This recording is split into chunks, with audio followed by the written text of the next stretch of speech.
Pansin niyo ba? Siguro hindi lang naman tayo nakakapansin. Siguro halos lahat naman tayo napapansin naman natin. Hindi po bang ang daming nagbago? Maraming nagbago na hindi natin na inaasahan. Yung mga karanasan tayo na hinahanap natin. Yung mga kaganapan sa buhay, yung mga kaganapan sa mundo, ang laki talaga ng pinagbago. Minsan nga hindi mo na alam kung paano mag-a-adjust eh.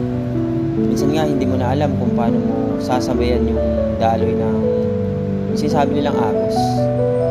Kasi pinakasanayan mo ang layo-layo na. Pero yung pagbabago na nangyayari, may mabuti, meron din naman hindi nakakabuti. Nakakatulong, pero meron hindi nakakatulong. So parang balance lang din naman. Pero alam mo yung pinupunto ko, nakakamiss lang yung mga bagay na nakasanayan mo na.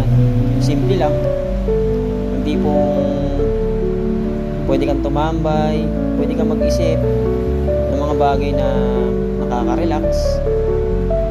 Ngayon hindi. Sa panahon ngayon, mas gustuhin mo pa talaga na maghanap ng trabaho para may makain. Yung problema ng mga magulang natin na hindi natin naiintindihan noon, ngayon naiintindihan na natin. Kasi nandito na tayo sa sitwasyon na ito pala yun.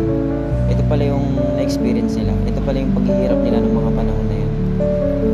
So siguro dapat natin na ihanda na lang din yung sarili natin sa mga bagay na dumarating. Siguro kailangan na rin natin mag-involve. Hindi na tayo tumatanda, hindi na rin tayo bata. So laban lang siguro. Laban lang. Let's G.